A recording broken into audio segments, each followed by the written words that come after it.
Welcome into the latest edition of the second half draft show brought to you by Couch Potato General Manager. I am your host, joined by Headley and Drew. We're back after a 1 week hiatus, a lot to cover, a couple weeks worth, and then, of course, we're looking forward to the Saturday slate for week 10. Before we get into it, please like the video, hit the like button, as we like to say. All right, we appreciate your support. And if you really enjoy the content, you want to make sure that you don't miss the second half draft show at any point, be sure to subscribe and hit the notification bell. So, gents, we're going to kind of tackle week 8 and week 9 since we weren't live. We didn't go live last week. So we want to kind of tackle both weeks as far as notable play from the 2023 NFL draft prospects of note, right? So really interesting game between Syracuse and Clemson. That's where I want to start. I want to talk about the Clemson prospects and specific performances within this particular game. Syracuse actually played Notre Dame in week 9, so we'll talk about that as well. But let's start with Clemson. They were off last week, if I'm not mistaken. Yeah, you want to talk about DJ? That's your guy, right? No, you gonna say this? Nah, no sir, no sir. I just threw it out there. Regression. Yes. Yeah. Yes, can you throw that up? That definition. Go to Wikipedia and throw it up. Regression. No. Okay. I thought you had the graphic. I'm not nice with it like that. You're not nice with it like that. Yeah. He's regressed. He's back to being who he is. Why is that though? Why is that? I think obviously you could see the fact that he's not playing as effectively as he was in, the first month and a half or so of the season. But what's happened? Why the regression? So there's a couple things. One is that offense. I think that unless you got you a I hate to say his name, bro. The Cleveland quarterback who hasn't played this year yet. What's his name? Yeah, Watson. Yeah. If you don't got a Watson, if you don't have a Trevor Lawrence, I think, and even when Trevor Lawrence played, there was some limitations from that system because obviously the hashes are they're not as wide. You know what I'm saying? They're because it's college football. They want everybody to run around and be free or whatever. Offense. So it limits what they do, and they don't use the middle of the field. When he was using the middle of the field, there was so much success. Right. Like I was counting plays where I can't count on my handful of plays in a game where they would throw the ball over the middle, keep it in the middle of the field. Everything is outside the hashes, and it's touching the sideline. Yeah, low percentage. We shooting threes all day. We Steph Curry, but we're not Steph Curry. We Steph Durry. You know what I'm saying? We're not making those threes, bro. So it doesn't help. Maybe it just caught up, bro. It just caught up, or that was the game where they decide, hey, we've arrived offensively. DJ's arrived offensively, and he hasn't, bro. I just that Clemson offense will forever be limited, and I need my boy Dabo. I need him to get it together, bro. Yeah. The thing about DJ I saw is just it's just the decisiveness. It was kind of his troubles last year. But last couple of games he was more decisive. I think he kind of regressed because just being a tad bit too late. The post snap awareness, just being more decisive, getting the ball at his hands quicker. I think you said it, Drew. It's like when he's on time and he has that rhythm, he plays well. But when he has to take that split second too late, that's when he gets into problems. That's when the turnovers start to happen, and he got benched because of it. Yeah. He got benched. I think we kind of buried the lead with respect to it a little bit, but it does speak to the fact that he has been playing well, and his play over the course of the 2022 season has declined in recent weeks here. Of course, Syracuse kept Clemson in the game with a ton of turnovers, or rather, Clemson kept Syracuse in the game because of all those turnovers, which ultimately led to DJ's benching. But of course, Syracuse couldn't put it away. We know about Sean Tucker. We've talked about him extensively. I think he's in both of your respective top fives to this point among the running backs eligible for the 2023 NFL draft. I want to get your thoughts on Matthew Bergeron. This is a really talented Clemson defensive line in particular. A lot of NFL talent. Bergeron faced his fair share. How did he acquit himself? Yeah, I thought he kind of struggled a little bit against Mark Murphy. Just the length and strength that Murphy came with knocked him off his anchor a couple of times. Seen a couple struggle with Falski last week as well. Fosky has that length and the same thing. So there's something with Bergeron. When he's moving forward, he's very impressive. He gets to the second level, but in pass protection, moving backwards, that length and strength usually has an issue for him. So something I'm gonna keep watching throughout the season. But these two guys, Fosky, Mark Murphy, these are the guys you're gonna face on the NFL level next season. Yeah, Murphy. Miles. So these are the guys you're gonna Miles Murphy. Miles, like what I call him, Mark, Martin. I don't know. It was MM. You good? I was close, but these are the guys you're gonna play every week at the NFL level. So you got to improve that. Definitely.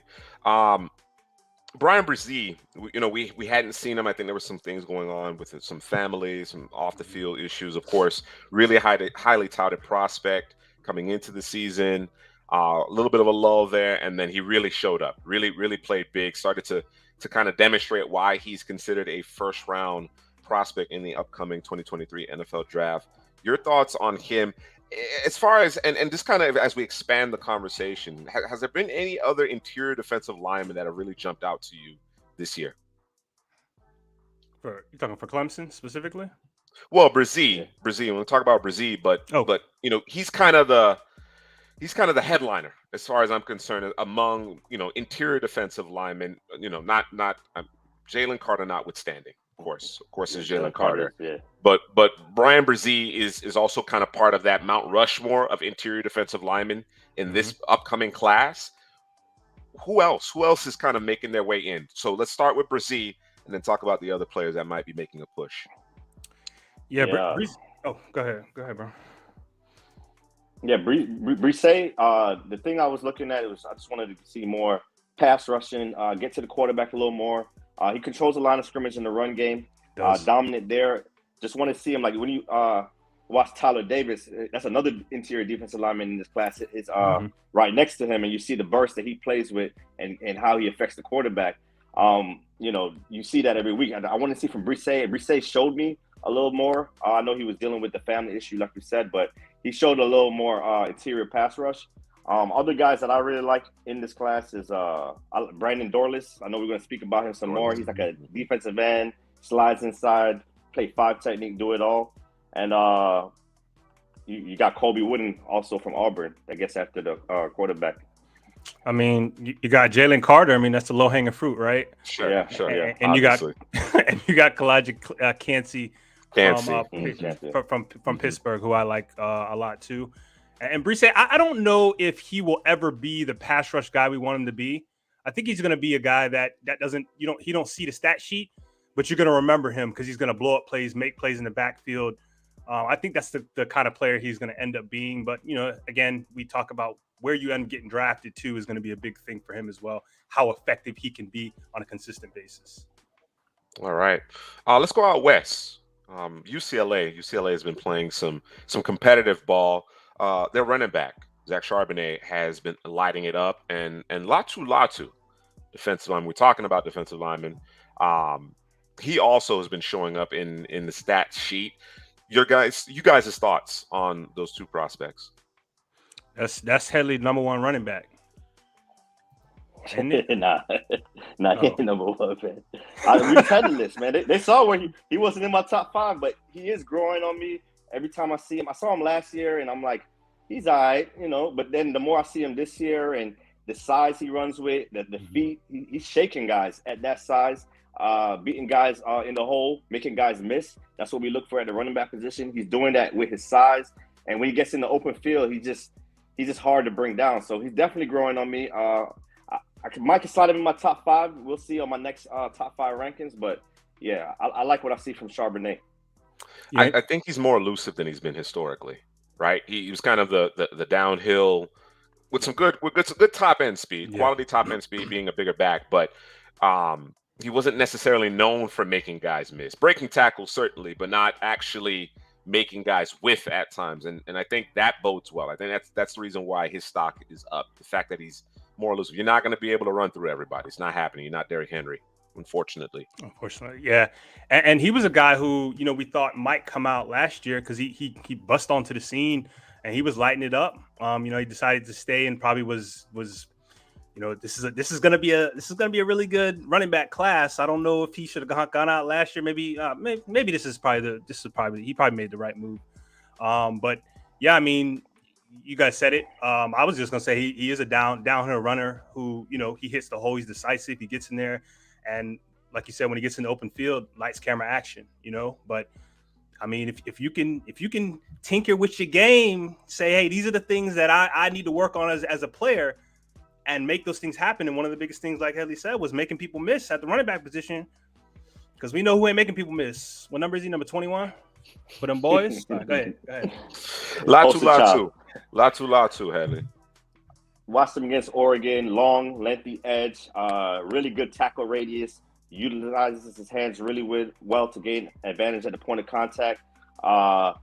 This guy, he really showed up. I looked at the depth chart. I'm like, he's not on the depth chart. Where is he? And did some research on him. He missed the last 2 years of football. He was a transfer from Washington, and he hurt his neck at Washington, and he just hasn't been on the field in the last 2 years. But he's back now. He's a highly recruited guy coming in.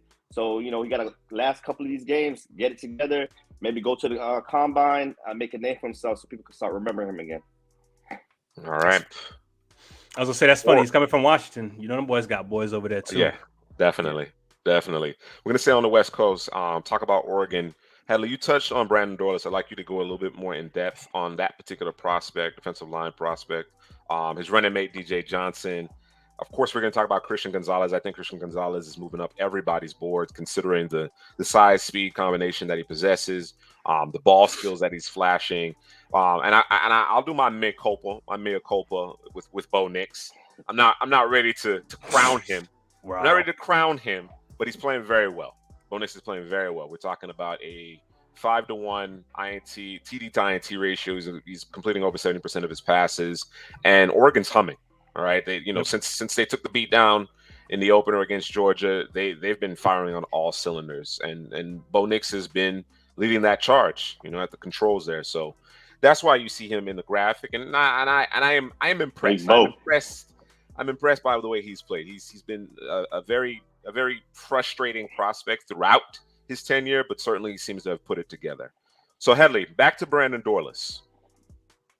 Yeah, watched him against UCLA, that same game I was just speaking about, and he really showed up, man. I think he's moving up my board fast. 6'3", 290, disruptive in the pass and run game. He shoots the gap. And for a big guy, 6'3", 290, he's really shifty, has good burst. He's low to the ground. It kind of reminds me a little bit of Grady Jarrett from the Falcons, where it's like they're so quick. They're so quick for their size. It's hard to really contain them, and his hands are effective. He got the stack, the shed, the chop, the swim, the shoulder dip. When I saw him do the shoulder dip, I'm like, all right, bro. You got it, bro. You get in there, you good? You got it. The shoulder dip, when he did it at 6'3", 290, I'm like, all right, bro. Yeah, so he probably be in my top 5 once I publish that. Oof. Top 5? Top 5 interior. Can I talk about Bo Nix real quick? Sure. Go ahead. Is it allowed, bro? Yeah, it's fine. Yeah. I know Juice was hating on him for the past couple of weeks. Didn't really want us to talk about him. And I just kept throwing his name in there every week. I was like, hey man, Bo Nix, he's kind of doing his thing. And we was talking off air, and I said, listen, if this Oregon team was to play Georgia right now, what does that look like? Because it's one thing to play a team the first game of the year when you everybody's fresh, but you're not really sure what you're going to see. And I said, and you can check the tape, I said Oregon was moving the football on them. They just couldn't close things out. Mistakes were happening. The Bo Nix of old came out, and this is a new Bo Nix. This is the Bo Nix that everybody wanted to see, that we thought you saw glimpses of at Auburn. It was just that you were waiting on that turnover, that silly play, that dumb play. And the one thing that's helping Bo Nix right now is this team's very, very balanced. They can run the football. They can pass the football. I mean, and maybe he's just in the right system, man. So, his that ratio, that touchdown to turnover ratio is huge for him. And, I'm not saying he's one of the top 5, top 6, even top 8 quarterbacks, but he's coming. He's coming. That's what I'm telling you. Before we move on, I think we've talked about him previously. DJ Johnson continues to flash and make plays. Christian Gonzalez. There's going to be a lot of conversation, a lot of debate in terms of, how these corners stack up. Of course, there was a lot of that in the 2022 NFL draft class as well. Is it Sauce Gardner? Is it Derek Stingley? But Christian Gonzalez really, again, we're talking 6'2", 6'3", 200 plus pounds, can run, can find the football, has a certain level of physicality and aggressiveness to his game. He is turning heads. He is turning heads in what should be a very good cornerback class. Based on what you've seen to this point, where do you have him tentatively? Is he in your top 3? Is he definitely in your top 5? How high is Christian Gonzalez currently on your boards? He's got to be number top 1. 3. Got to be number 1, bro. Oof. What do you mean? Top 3 for you at a minimum, Headley, but number 1. You're going number 1, Drew. He's got to be number 1, and here's why. When you talk about the corner position, and you said some of it, you're looking, okay, does he have the height? Check. Does he have the physical ability? Check. Is he long? Check. Is he fast? Check. Can he play in the slot? Skills. Check. Ball skills? Check. Fluidity, the hips? Check. Like, there's no, I don't know. The traits. Everything matches up. Everything. Yeah. This isn't a guy where I'm going to say, this isn't Woolen from UTSA. He plays with Seattle now. Yeah, plays for Seattle, who's balling right now. We're not talking about him where like, he's coming from a smaller school. We need to see what it looks like. Doesn't really use his hands. The position. Hasn't right. All these different. No, this is a guy who's playing the position he should be playing, and he's playing at a high level, and he rises to the occasion. Right. If we want to nitpick, hey man, you give up the inside a little too much. But sometimes, that's one of those things where I'm long enough, big enough, strong enough, I can make the play. But if the quarterback put it in a spot where you can't reach, what I'm saying, doesn't matter. But again, I'm nitpicking. Who else is in that top 3, Headley? Before we move on. You got to look at Kelee Ringo. He has a big test this week against Tennessee. He hasn't really been tested that much this season. That Georgia front gets there so quick, and the quarterback can't really get the ball out on his side. And also Joey Porter Jr., the physicality that he plays with is impressive. So I look at those 3 as the guys probably fighting for my top 3. And Eli Ricks, we're going to talk about him soon. We'll see more of him in these coming weeks. Definitely good sized corners too. These aren't guys that are smaller in stature. Obviously, playing at a high level, but these guys are kind of prototypical as well. You know what I mean? So I expect to hear all those names really early in the 2023 NFL draft. Let's power through a couple teams here. We had Texas over the course of weeks 8, week 9. That backfield, Roschon Johnson, of course, Bijan Robinson did damage. Oklahoma State, of course, they got shut out, blown out. I can't remember exactly, but they just had a really poor showing in week 9. But Tyler Lacey's a guy that keeps on standing out to you, Headley. Your thoughts on him? It's what he does in the run game. How he doesn't move from the line of scrimmage. He's always right there. How he uses his hands, disengages from the linemen. I like him. And when he gets inside, he can rush the passer. But he's one of those guys that could probably play defensive end on run downs, pass downs, go inside, maybe a 5 tech. I think he's pretty versatile to do all 3. All right, let's move on to Ole Miss, Drew. And I want to come to you, considering that you are a resident SEC guy. Of course, Zach Evans didn't play in week 8. He came back week 9, but limited. Quinshon Judkins carried the mail, but of course, Ole Miss had a mixed bag of results over the course of week 8.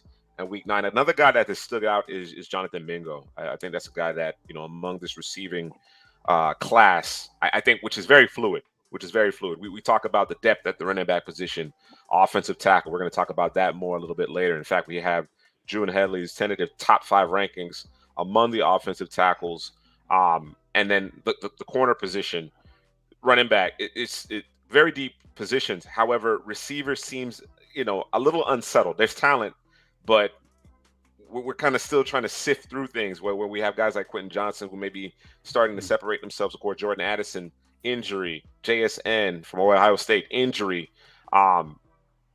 Mingo's a guy that we need to keep our eyes on. What do you think about that offense and those weapons and those draft-eligible weapons? Drew?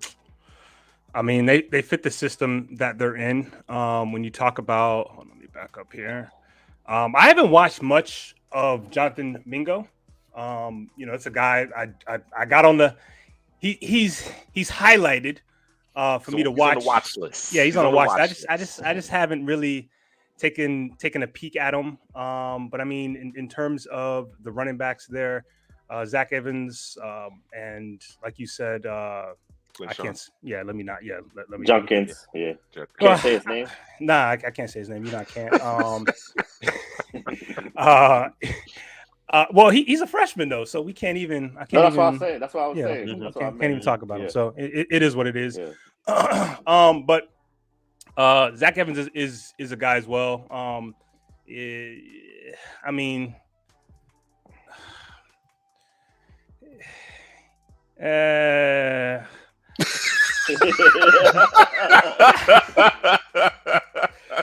He's a guy. No. So this guy. He's a guy. This is what I'm gonna say. I want to see him touch the ball more because when he does touch the ball more, I don't know if they are doing the Florida thing where they do the running back by committee thing where, we got 6 running backs and we're gonna play 5 of them. Because every time I go and I'm watching Ole Miss, I'm looking for him, and I usually never catch Zach Evans, man. I end up looking at the box score and seeing that he ran amok or he got 6 carries for 30 yards, something like that. I mean, they obviously want to get some of their other weapons. No, I don't care though. I get it. From an evaluation standpoint, it is frustrating. However, he's kind of dealt with some injuries here, so. Talented player. They got quite a few options in that backfield. Let's talk about LSU, Drew. Your boy Jaden Daniels playing really well. Of course, they beat Ole Miss. In fact, they outscored Ole Miss 28-0 in the second half. That game was 20-17 at halftime. I thought Ole Miss was going to boat race it, but LSU seemingly has turned things around, and a lot of that has to do with the play of Jaden Daniels. Yeah, and I was doing what you did with Bo Nix with him. I said, man, LSU is not going anywhere. This isn't the guy. He can't. The forward pass doesn't exist in that offense, and every week he's just gotten better and better and better and better. And the guy has legs that he uses, and he uses them very well. And it's. Bama might want to watch out. This might be the team that kind of, puts Bama. We're not going to be talking about Bama in the playoffs with this team standing here. Not that, I think LSU is going to the playoffs or anything like that, but this is a scary football team, man. And when you talk about that, game's on the road too. That game's on the road. Listen, and when you talk about the BJ Ojulars, you talk about the Ali Gay. Listen, this is a game that could, possibly cost Bama their season. You cost me my perfect season, Jay Ward. I mean, I'm just saying, bro. Micah Baskerville. You know what I'm saying? Listen, Makai Wingo, like it's them boys, and this is a battle tested team. This isn't one of them LSU teams that's going 3-3. Like this is a team that's been losing and comes back to win games, or has been in shootouts and have pressed along and said we just gonna take it. I just wish they would give the ball more to Butte, but unless they play in Florida, he don't see the football. Speaking of Butte and the receivers, I mentioned the fact that this particular class of wideouts is starting to try to take shape. We're still looking. We're trying to see who else is going to separate themselves among draft eligible guys. I think Marvin Harrison Jr. might be the best receiver in the country. You know what I mean? But among those draft eligible guys, another younger player, Mushin Muhammad III. All right, this is Mushin Muhammad II's son. Former Michigan State Spartan, Carolina Panther. He, of course, formed that impressive duo with Steve Smith in the early 2000s. He flashed. He flashed in week 9. He's a redshirt sophomore, so he would be draft eligible. I'm not sure that he will come out, but I thought he played well. I was certainly going to keep my eyes on him. And, of course, Headley, I'm going to give you an opportunity to talk about your guy, Devin Achane. Achane, man, he just keep plugging away. He hasn't heard too much about him lately because A&M, they stopped winning games. Jimbo over there, not sure what's going on, but yeah, it's just he keeps plugging away. It's not because of him, he can do it all. He can do it all. He got the burners in the open field, and for a fast guy, he really runs behind his pads and gets those additional yards after contact. Yeah, one of the lone bright spots there in College Station. Let's talk about Alabama. Of course, they dropped that game against Tennessee. Really exciting, high-scoring game. They come back, they handle business. We've talked about Bryce Young extensively. We will continue to do so, but I want to focus on Alabama's secondary because, of course, they got torched against Tennessee. You got Helms who struggled with that stacked release that everybody seemingly is having trouble with. Jalen Hyatt doing damage. Much better game here. Why was that? Why do you believe he played better in this game? I mean, it's all about your strengths and weaknesses, man. It's all about your strengths and weaknesses. You know what you do really well. Helms, come forward, make a play, attack. That's where we need him, man. That's what he was doing in this game against Tennessee. They had him backpedaling too much. They had him deep down the field with Jalen Hyatt. So you just got to know your personnel and put your players in position to win. And that's what Alabama did differently in this one. I'll say this too, because the week before, the week coming to when they were playing Tennessee, I gave Helms his credit. I said, "Hey man, he looking good out there." You know, the question is what does he look like going backwards? Because he does play the position of safety where, half or more than half your time you're going to be going backwards, and it wasn't pretty. Maybe, just maybe, it was a bad game for him. But we're going to find out if because the tape is out. He may, let's see if Bama continues to use him in a way where he's coming downhill. Yeah. Yep. Yeah. I imagine from a coaching perspective, they're going to try to put him in a position to be successful. But it's incumbent upon the opposition to really challenge him, isolate him, and force him to make plays in the deep, back end of the field. I mean, you're the last line of defense. You know what I'm saying? Particularly in this day and age, it's difficult. It's difficult to hire a safety. If you're facing decent coaching, it is very difficult to hide players. Eli Ricks, before we move on from Alabama, Eli Ricks, he makes his debut. He looks really good. Of course, he's a transfer from LSU, had an injury, slow camp. Then I guess the coaching staff just wasn't convinced that he was comfortable and fully aware of what they're trying to do on the defensive end. Of course, there's a lot of responsibility.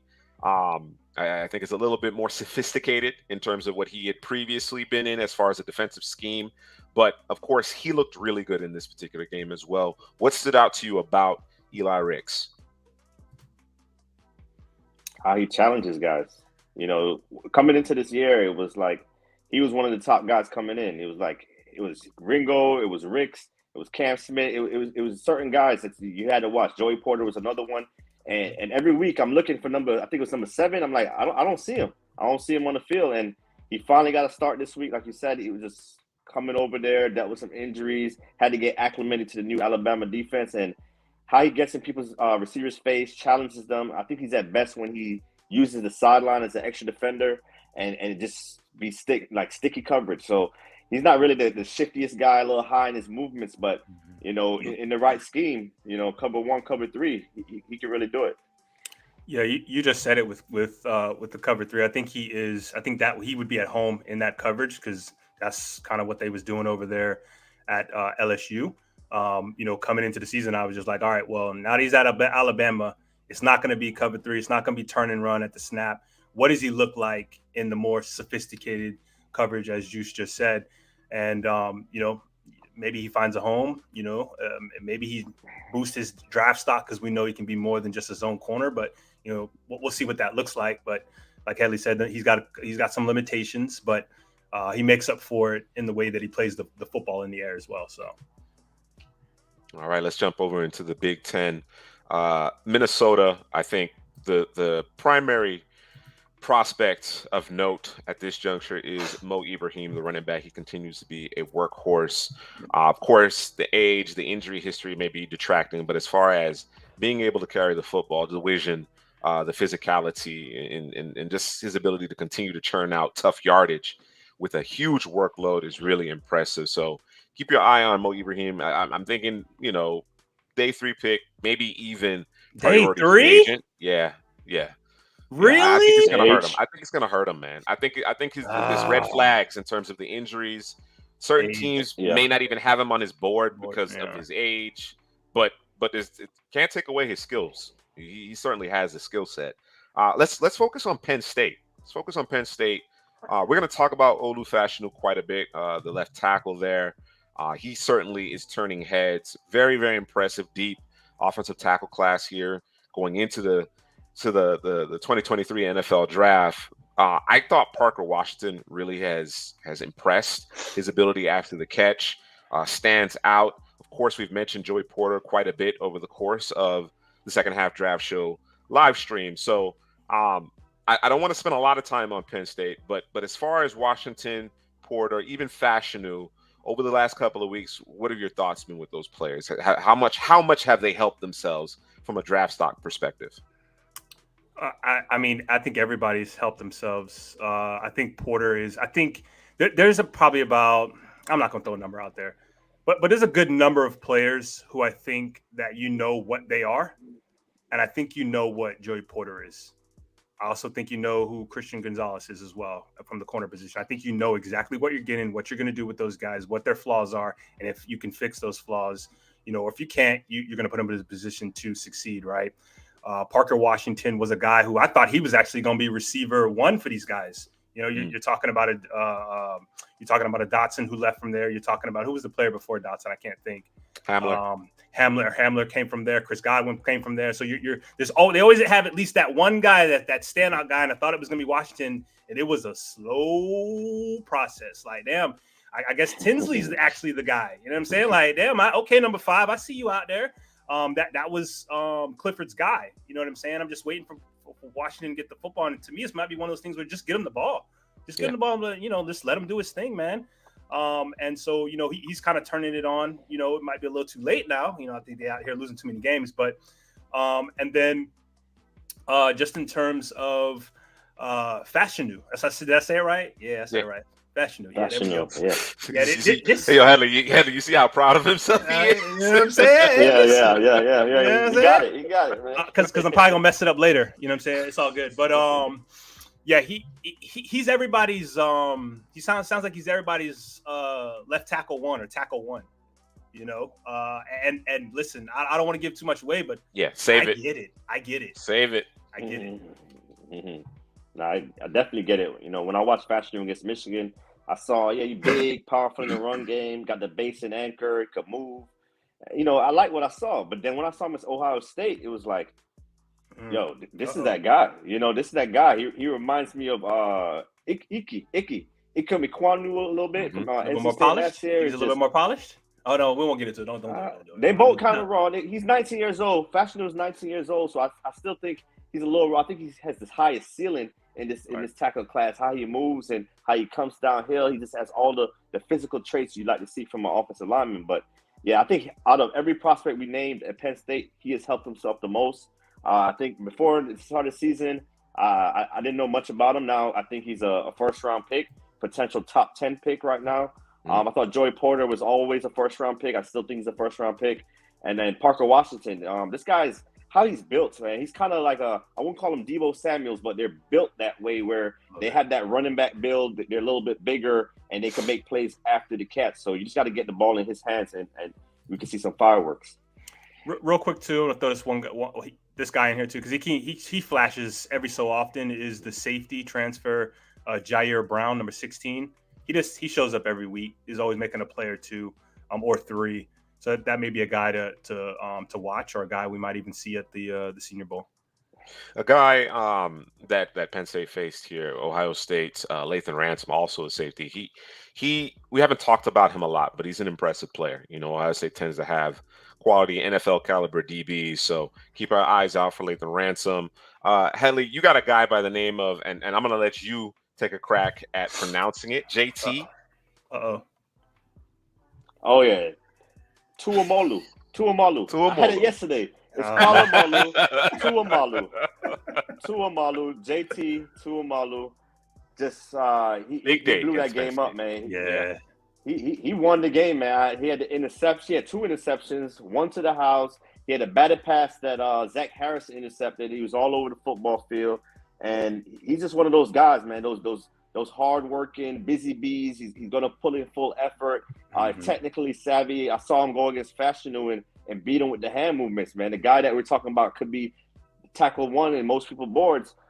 this guy JT Tuamalu is beating him with hand placement. So he's a guy that, you know, it probably won't be a first round pick because of we're going to see the numbers, how he does at a combine, but he's a guy that could help a football team win football games at the next level. Easily better than Tommy Togiai? Easily? Or you guys still got some more work to do? You think so? Okay. All right. Yeah. Drew, I want you to talk a little about CJ Stroud. There's something about Stroud that continues to frustrate you. Big picture, I think Stroud obviously is in the conversation to be, you know, the first quarterback taken in the 2023 NFL draft. He could put the ball pretty much wherever he wants to. Of course, there's always that inherent knock with respect to Ohio State and the system and the receivers being free and so on and so forth. But I think Stroud is particularly impressive in terms of how he layers the ball at every level of the field. But there's an aspect of the game, I wouldn't call it a nitpick. I think this is something that you certainly hold against him, which I can respect. But I want you to articulate, what is it about CJ Stroud that kind of keeps him at bay as it pertains to being the first quarterback taken off the board? He don't use his legs. And I'm not talking about Cameron Ward type stuff. I'm not talking about, just running around back there and keeping plays alive. I'm talking about there's 20 yards of green grass and he don't run. He's looking to throw the ball down the field. And it's frustrating. It's not, if he was Tom Brady-esque in terms of his feet, I understand, because it's probably better for you to throw the ball down the field. But, bruh, you can run. You got legs. You're athletic. Go get them 20 yards. Who knows if that turns into something even bigger. But for you to not take that is not okay. And the thing is, he's turning a sure thing, the dunk, the layup, into a three-pointer, bruh. Yeah. Come on, bro. Yeah, 30-footer for what? Just take it, you know what I'm saying? And I don't know if there's something in his head where he has to prove, well, I just want to make sure people understand that I'm willing to stand in the pocket and make the throw. We get it, bro. You can do that. That box has been checked. We got it, bro. We want to see this one thing because, again, we're talking about a high percentage play, a sure thing versus, not a sure thing, right? So David Valentine, he comments that there are underrated quarterback prospects like Tanner Morgan and Tanner McKee in this particular class. I would agree with that. You got the likes of Michael Penix Jr. You had Leary. Of course, he went down to injury. I know you got a few guys that you really like, Drew. It's an interesting group, right? Like the focus is obviously on Will Levis, and of course Hendon Hooker is part of that conversation. We know about Bryce Young, CJ Stroud, but it's a very interesting group of quarterbacks once you get past, I guess, the guys that are kind of pegged for the first round. So I would agree with David Valentine in the grand scheme of things. There are definitely some underrated QB prospects in this class. We also have Timothy Ligon. Excuse me if I butchered your last name, Timothy. I apologize. Parker Washington reminds him of Christian Kirk. What do you think about that comp? Ooh. Yeah, right there in the slot, yards after the catch. That's a good one. Beat you deep. Yeah, a lot of similarities there. Yeah, I like that. And real quick, for Tanner Morgan and Tanner McKee, the Tanner guys, the Tanner boys, Morgan, he's 7th year senior. That's what they do out there in Minnesota. And part of this may be because of the talent they don't have at this point, but he be doing some Carson Wentz stuff, bro. And I'm not talking about the good Carson Wentz. I'm talking about the bad Carson Wentz. Not understanding when a play is done and doing too much. Yes, but that understand your limitations, my guy. Correct, but that may be because of the talent they have at the receiver position. And Tanner McKee, bro, I just need you to not turn the football over. And I don't know, man. I feel like any quarterback that goes to Stanford, they always have guys that can stand in the pocket, make throws, but they just never have enough talent so those guys can be consistent enough, bro. So I'm not sure what you're going to get from Tanner McKee, but I know Headley kind of liked what he saw from before the season started. Yeah, from last year, the tape last year.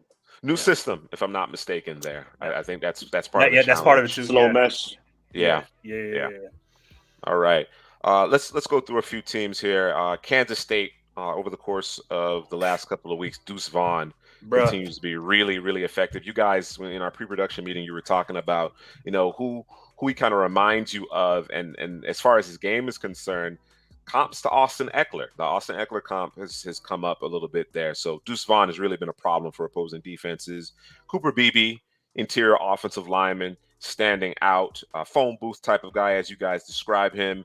And of course, Felix Anaduke-Uzama, the edge from Kansas State. I know in previous mock drafts, he found his way into the bottom portions of the first round. I believe in Drew's way too early mock draft, if I'm not mistaken. He continues to bend the edge and make plays. We go to TCU. We talked on him. We touched on him a bit. Quentin Johnston, obviously, over the last 4 games, at least a touchdown in the last 4 games. He had a very quiet few weeks to begin the season. And of course, he's exploded on the scene, making big plays. You know, there's guys that I really respect in terms of their analysis who really, really believe that he is receiver 1 to this point based on his play. And like I said, perhaps some of the injuries that may have taken some other guys that may have been pegged for that billing, that top billing, being injured, being out of the lineup, out of sight, out of mind. Quentin Johnston has capitalized here over the last month. Guy that I really think our viewers should pay close attention to, and we certainly will be paying close attention to, is Kendre Miller, the running back from TCU. He's gotten kind of lost in the conversation, but he's racking up yards. He's got a really impressive yards per carry, and he's a big part of that offense. And then, of course, as we're talking about running backs, I got my guy in Pittsburgh over in the ACC. Israel Abanikanda continues to do it. He leads the country in rushing touchdowns with 16. I think the next closest guy has 13, something like that. He is the offense. Keaton Slovis and company, they're not getting it done. As I mentioned before, he was kind of overshadowed by the Kenny Pickett breakout and, of course, Jordan Addison last year, you know, the Biletnikoff Award winner. But Abanikanda is a real deal, man. Like I said, he's helping himself a lot. And I expect to hear him early day 2 come this 2023 NFL draft.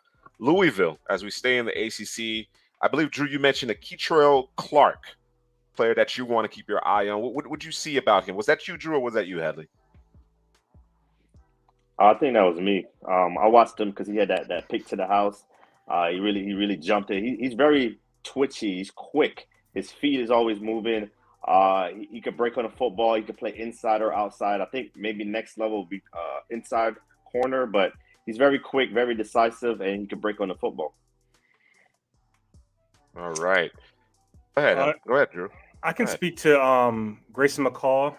He's from Coastal Carolina, 6'3", 210 quarterback. I'm just going to spout off a couple of notes that I have, and this is me watching him last year. And I haven't watched him this year, but I have at the top of my notes: his ball placement is king. Decisive when he decides to run. I stay down the field. He was in an RPO system. It's a ton of that going on over there. Accurate on the move. That was one thing I do remember specifically about him. He's willing to throw into tight windows, and he doesn't make too many mistakes. I don't know what his numbers look like this year, but he doesn't make too many mistakes in terms of throwing picks. And no Isaiah Likely this year, though. No, there's none of that. Nah. Yeah. Let's jump over to Georgia. Of course, they have a big matchup with Tennessee. As a matter of fact, those will be the next 2 teams that we talk about here. Headley, you touched on Kelee Ringo earlier. He just hasn't been tested. Certainly has the traits, possesses the traits, just hasn't been really tested thus far. He will get tested this week for sure. Yeah. Cedric Tillman back along with Jalen Hyatt, Hendon Hooker and company. There'll be a lot of plays running Josh Heupel's offense. Darnell Washington, big tight end. We talked. I mean, obviously Bowers is the guy, right? But he is not draft eligible. Washington is getting more and more incorporated in the offense, and of course, he has kind of the size that you just simply can't teach. You know what I'm saying? Just being 6'7" poses a challenge, a matchup nightmare for the opposition. And then, Headley, your thoughts on Broderick Jones? Again, we talked about this offensive tackle class, really, really good group. We could see, I don't know, as many maybe as six perhaps offensive tackles going on day 1 of the 2023 NFL draft. Where does Jones kind of slot in for you? I think I had him at like 6, offensive tackle 6 on my list. He's right there, almost in the top 5. He has a high ceiling. The potential is there. Just got to work on some things with technique, hand placement. But when he's on, the athleticism, how he gets to the second level, the demeanor he plays with, he's just a physical force, man. He looks the part as well. So once he fixes the technical stuff, man, I could see him as a good starting caliber tackle at the next level. Unfortunately for Georgia, Nolan Smith, I believe it's a torn pec. He's out for the year. He was certainly considered a first-round prospect as well. So, substantial blow to Georgia's defense. We'll see if that rears its ugly head against the Volunteers. Speaking of the Volunteers and offensive tackles, we have Darnell Wright, who's really helped himself a lot. As Headley put it, just run right behind Darnell Wright. You know what I mean? Sure. And good things are going to happen. Byron Young, the edge for the Volunteers, he's been really impressive this year. We talked a little bit about his potential, Drew, in terms of what you think he could be, and it's a pretty expansive, not necessarily a low floor, but relatively expansive in terms of the outcomes that may be associated with him. So, what do you think about his potential? Yeah, the matchup this week is going to be interesting with him and Broderick Jones, but I think coming into the league, it'll probably be a guy on the high 8-sack guy, on the low maybe 4 sacks, but be extremely productive in terms of defending the run and being disruptive in the backfield. This is a guy who's extremely raw. My man was a Dollar General manager or assistant manager, whatever it was before. Didn't play any high school football, so this is a guy who, someone's going to say, man, that's some good clay right there that I can mold into something special. Because I think he has that ability, and he's also a guy who can play in space, man. I've seen that too. So, for him, it looms big on where he ends up getting drafted. It's going to loom big because I think you can't just say, hey, I want you to just go rush the passer. I think you can get cute with him because Tennessee does do a lot of stunts and twists and games up front, and they use that to their advantage with the guys that they have, and he's a part of that plan. Well, absolutely. Timothy weighed in here with Chris Smith, the safety from Georgia. He's been really impressive. Absolutely. Yep. Absolutely. He's actually been one of their top, I want to say, he's all around 2 to 3. Always around 2 to 3 defenders this year. He's really been. We're a little bit remiss. He's a tone setter for them. Yeah, a little bit remiss there not to mention him, but certainly he's been perhaps one of their most consistent defenders this particular season. Cedric Tillman returned, Headley. I know it's a guy that you like. Of course, Jalen Hyatt continues to put up video game numbers. I think the fact that Tillman's coming back is going to bode well for Tennessee against Georgia. So it's going to be a really interesting matchup. A lot of NFL talent in this particular contest. I want to save this conversation. I want to tease it now, but I want to save it for perhaps next week after the Georgia game. Hendon Hooker and this system and how it translates. We love the development of Hendon Hooker since he transferred from Virginia Tech to Tennessee, the way he protects the football, the aggressiveness. Despite being so good at protecting the football, he's incredibly aggressive. We've nicknamed him the Terminator because it doesn't really matter how much time is on the clock between halves. He's going for it. He's going to push the envelope. But, of course, he protects the football. So really interested to see and really diagnose, analyze how the transition, how this system, how you'll be able to make it work at the next level. Of course, NFL teams have adopted more and more spread principles, but this is on the extreme end as it pertains to the spread at times here. So really interesting conversation will come and have, I imagine, over the next few months throughout the draft season process or the offseason process there. A guy that we've talked about quite a bit as well at the quarterback position, Will Levis from Kentucky. I don't know what to make of Will Levis, man. You mentioned Carson Wentz, Tanner Morgan being kind of Carson Wentz-ish. I get some of that feeling from Will Levis. I think it looks really good sometimes, and then sometimes I'm scratching my head. They got beat like a drum against Tennessee. Although you both agree that that 98 yards passing and the 3 INTs wasn't quite as bad as it sounds, right? That there were some things outside of his control that really contributed to that poor showing on offense against Tennessee. Yeah, offensive line and wide receiver play. I had said on Twitter, I forget who I was speaking to, and he had mentioned Will Levis and talking about the traits and all that, and I said, he's got the traits. Some team is going to fall in love with those traits because they're going to feel like he's a bowl of clay that they can mold. And if you're thinking about, okay, how I'm thinking about it a little bit is the offensive line is poor and the receivers, just aren't up to snuff. If we put them around talent, because we saw the week before what it looked like when he had Chris Rodriguez back and things were going, just happened to run into a Tennessee team who actually defends the run well, but they can't defend the pass well. And so I'm thinking, well, shit, let's go ahead and just throw the ball, bro. You know what I'm saying? But then I thought about it. I said, well, we can't block. So, and there you go with your 98 yards passing. You know what I'm saying? Receivers not winning, receivers dropping passes, not where they're supposed to be. You got a guy who's trying to press. He knows he's supposed to be one of the top quarterbacks. I wanted to see what it looked like in terms of, is he a type of quarterback that can raise the level of the players around him? Right. But damn, bro, like, he can't do it all. He can't block. He can't catch. You know what I'm saying? So, and again, not all of it is on that, because there is some of it that is on him. But this particular game, I don't think that this is on him, though. This particular game, for sure.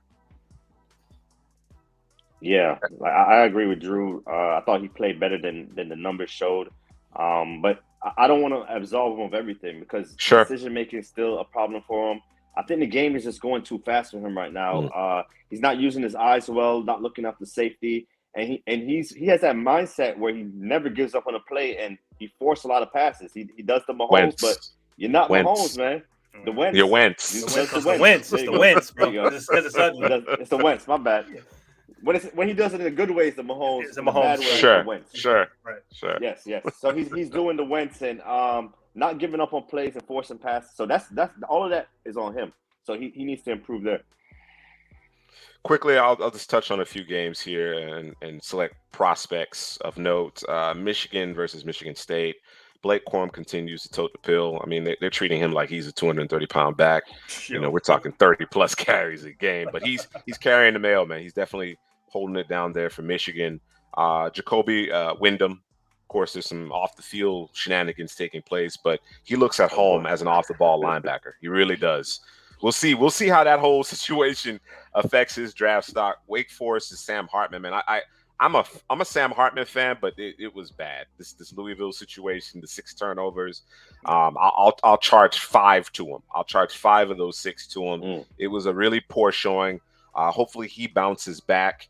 USC at Arizona. Jacob Cowing, Drew's guy, continues to do his thing, and a Tuipulotu. I'm gonna butcher it, but I think that's a prospect that folks, particularly in the Southeast, need to familiarize themselves with. You know what I mean? He's a player. He's definitely a player. Notre Dame's Isaiah Foskey. We've been asking. I think we challenged him, and he's answered the bell here in recent weeks, getting after the passer, being an impact player. We don't really need to talk about our guy Mayer. Of course, he continues to do his thing. Brandon Joseph, pair of INTs plus a pick 6.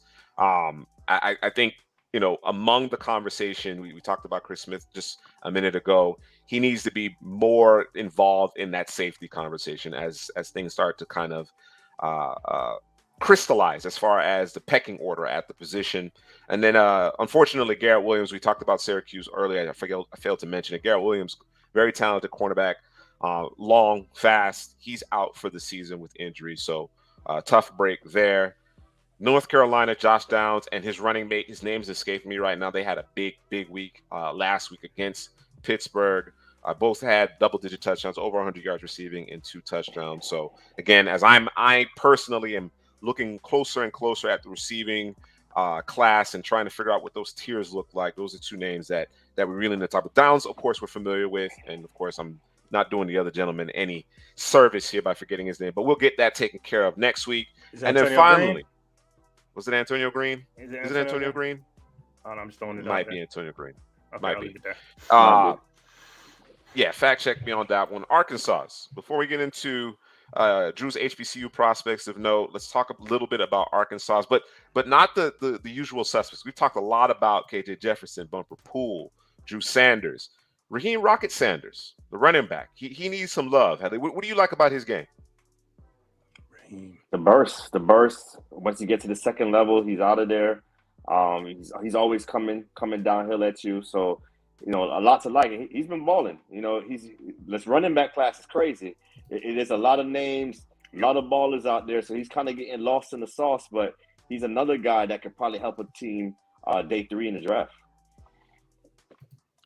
Colby Wooden and Derek Hall, Drew, these are guys that you've mentioned before. They continue to be some of the lone bright spots on the Auburn team. Of course, they fired their coach. What is it that you like about these two defenders? Both of those guys are versatile. Colby Wooden has. I'm not gonna say because I'm not 100% sure what his weight and size is, but it's something ridiculous. Like he's a freak, bro. Like he don't look his size, bro. You know what I'm saying? When I said, wait a minute, wait a damn the way he's minute. Put together, the way he's put together, it didn't make no sense. You know what I'm saying? He can play inside, he can play outside, and you have Derek Hall who can play outside and play the position of linebacker in terms of getting off the coverage. Ball. Yeah, and he's kind of the moving piece within that defense. To make the engine go for that defense. So these are two guys who. In whoever drafts those guys, they're getting really good players, plug and play players, guys who can be, I think, outstanding rotational pieces if that's the route you use to go with them. So, all right, Drew, you have a pair of HBCU prospects from the MEAC and SWAC that you wanted to highlight. I do. For the MEAC, we have Morgan State senior cornerback Javon Morton. I like when Javion. I'm sorry, Javion. I got stuck on Morton. I like to say Morton. He ain't all that big. He's 5'9", 180. But he ran an interception back by defensive titty. Accumulated 2 tackles and had a pass breakup. And then for the SWAC, we have Alabama State's Colton Adams. And what did Adams do? Posted 15 tackles, 7 solo tackles, 8 assisted, obviously. He also registered 1 tackle for a loss, had 2 quarterback hurries, and he's white. Okay, just want to put that out there. You go. I know. You know how Drew do it. You know how Drew do it. Headley, let's get to your honorable mentions, man. Who stood out to you among the teams? Players for the teams that we have not mentioned to this point. Yeah, I'm gonna talk. I had a lot too, but we already spoke about him before. Yeah, so I'm gonna focus on Ivan Pace Jr., linebacker from Cincinnati. Watched him against SMU, and the thing he does it really well. He's using like a spy. They line him up like in the A and B gaps, and either he comes on a blitz or he kind of steps a couple steps backwards and watches the quarterback. And when the quarterback leaves the pocket, he's a missile. He's a missile to the quarterback. He's kind of a hunter. I call him the hunter because he's always hunting sideline to sideline, and he comes fast and ferocious. Yeah. All right, Ivan Pace Jr. Be sure to check him out. Cincinnati lost a lot of talent. They lost a lot of talent to the NFL. It was really, really talented group, particularly on the defensive side of the ball. So Ivan Pace getting to show what he's capable of. We talked about it earlier. I want to get into it now. Your top 5 offensive tackles, respectively. I will advise our viewers here that, and I was a little bit disappointed, but I'm not knocking you guys. I'm just a little disappointed from my own viewership perspective. Not a lot of departures in terms of your rankings here, but there's still a lot of football. That surprised me too, bro. Yeah, you just like you like chaos, bro. You like, you know what I'm saying? I appreciate it. I appreciate the chaos as it pertains to you guys' rankings. Otherwise, I'm good off the chaos, to be honest with you. Let's get into it. But before we unveil your top 5, who just missed the cut here, Headley, for you? Just missed the cut.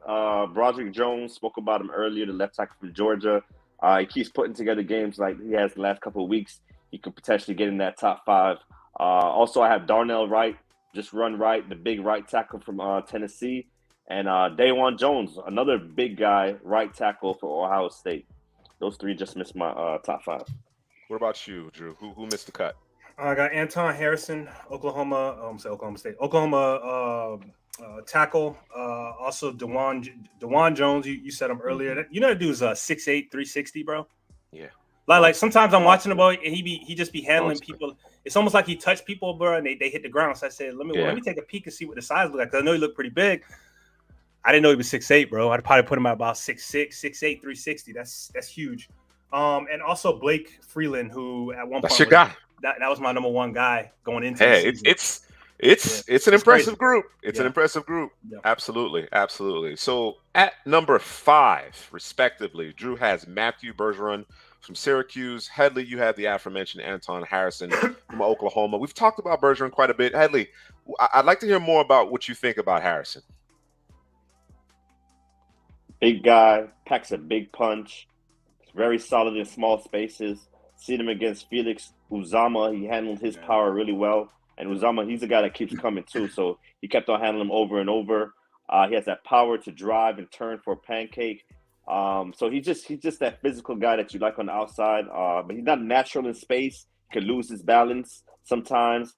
But I like what I see from him, man. I think he's one of the top tackles in this class. Number 5 for me. All right. Moving on to number 4, we have Peter Skoronski for both of you. Drew, your thoughts on Skoronski? Yeah, I want to move into number 3, bro. Okay. I told you I was going to say it, but no, it's fine. I can talk about him. Drew. No. Yo, that's funny. That's funny because you want to move into 3, and I kept on putting him back and 4 and put a 3. I kept on moving him back and forth. Yeah, and I ended up with Skoronski at 4. He probably should be at number 3. So who's at number 4 for you? Actually, Drew. It would be Jalen Duncan, Maryland. Jalen Duncan. Yeah. Okay. Yeah. All right. So why don't you talk about Skoronski, Drew? I think he's probably the most. If I had to start my team today and I had to draft an offensive tackle right now, we had to go out there and fight some dogs. Yeah, you got to start him day one. You got to start him day one. It's probably going to be Skoronski, because he does everything that you want from the position. The one thing that I wanted to see from him specifically was, does he have some dog in him? Because I didn't see no dog last year.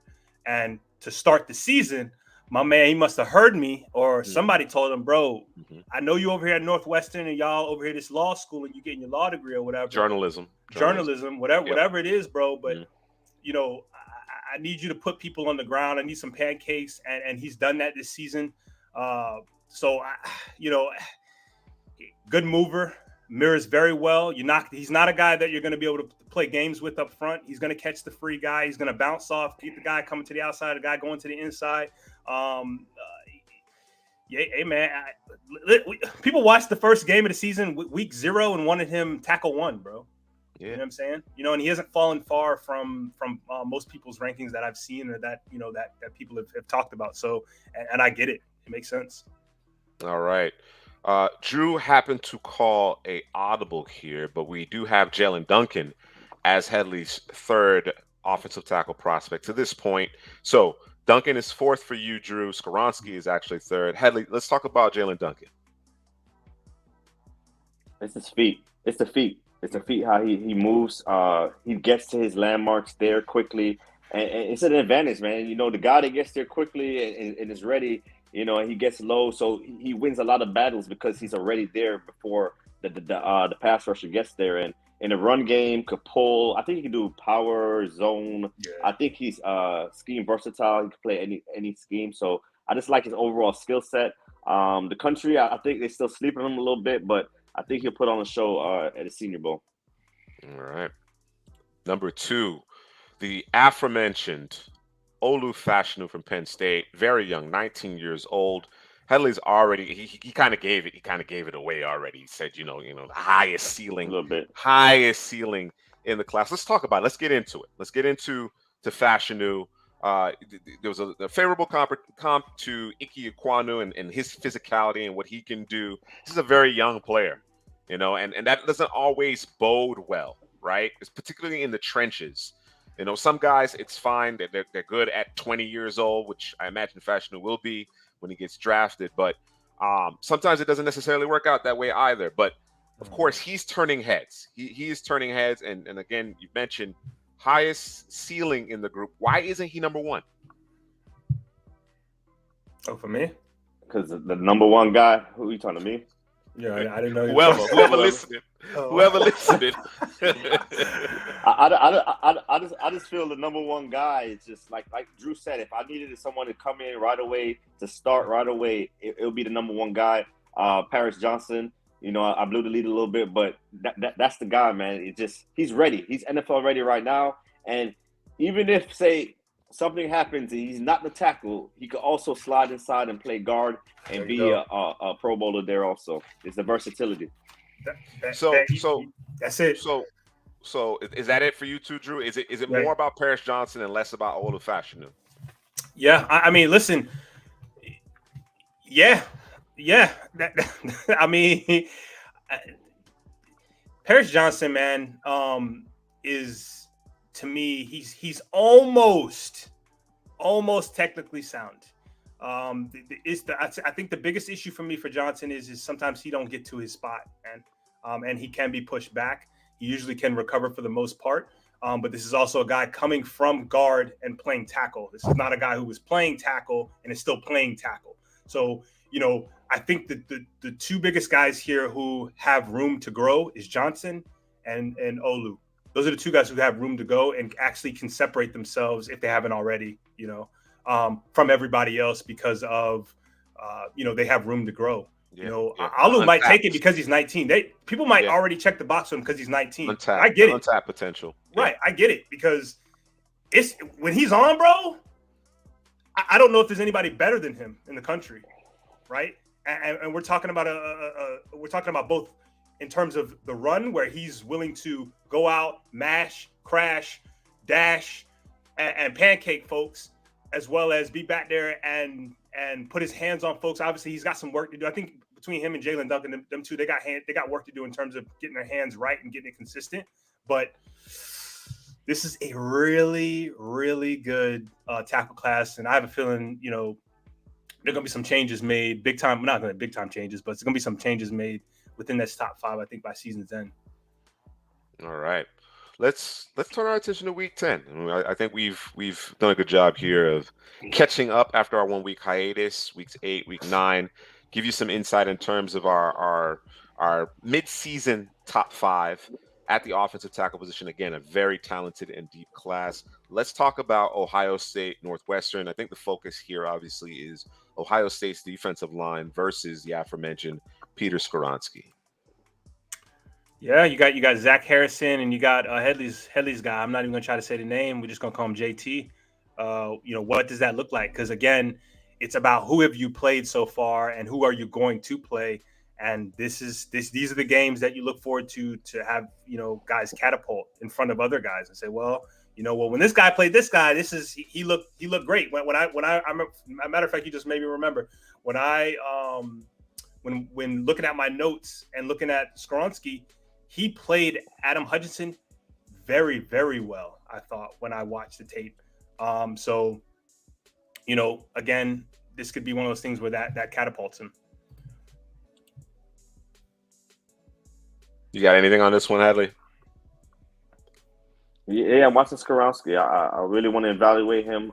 Coming into the year, he was probably the top tackle in my class, and I just saw some weaknesses in his game, and I just want to see if he checks all those boxes against Ohio State. All right, Texas Tech at TCU, Headley. Well, Tyree Wilson, the big guy. The edge for Texas Tech. He's the guy that's probably a lot for the first round, man. It's looking that way, and because how you can't teach that. You can't teach size and how he gets to everything. Mm-hmm. The traits, you can't teach that. And TCU, they got a lot of ballers over there at TCU right now, man. Quentin Johnson, the receiver we spoke about. Max Duggan, we haven't spoken about him, but he's really putting up the quarterback. He's really putting up big numbers for TCU. Kendre Miller, we want to watch him some more. Yep. Also, the running back. Defensively, we have Travius Hodges-Thomason, the corner, and I like the safety Millard Bradford also. All right, let's turn our attention over to Florida at Texas A&M. Of course, it's been a really challenging season for Texas A&M. Florida as well. Florida's kind of been up and down here, Drew. What prospects are you focusing in on? I guess we could talk the usual suspects. We can talk about, Anthony Richardson. We can talk about A-Chain. We can talk about Brenton Cox. Nope, he got dismissed. We can talk about Osiris Torrance, the was it the left guard? Right guard. Right guard. Right guard. Right guard. Yeah, right guard. And we can talk about Dexter. I never say his name right. Dexter, number 9, man. Number 9, D tackle for Florida, who he actually hasn't done a whole lot this year, to be honest with you. I thought he was going to be a big piece to that defense, and he flashes every so often. Gervin Dexter, senior. Dexter. Yeah, and Ventura Miller. It might be get ugly. A-Chain might it might be A-Chain day, bro. I'm just gonna be honest with y'all. Might be an A-Chain day. Oh wow. Yeah. Oh. Yeah. Oh man. Tennessee at Georgia. Completely, bro. Yeah. You were talking about that quite a bit previously, but we'll see. You bad mountain. I was supposed to be your guy. But he's not happy. Game, he's not happy with it. He's not happy with his Gators. I get it. Call him 51. You want to call him 51? Nah, bro. It ain't come on, bro. Damn, bro. Just that's disrespectful, dog. He's 51.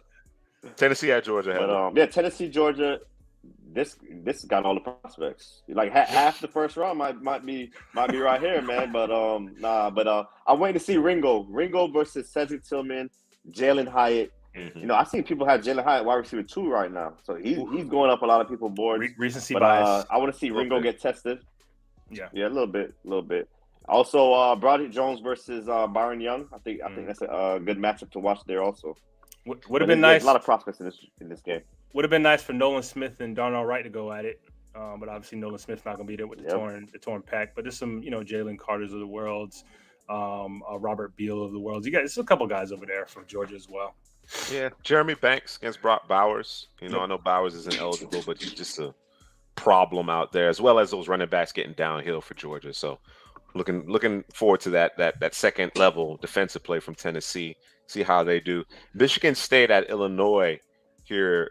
Drew, obviously we got Chase Brown from Illinois, who is leading the country in rushing, if I'm not mistaken, among FBS.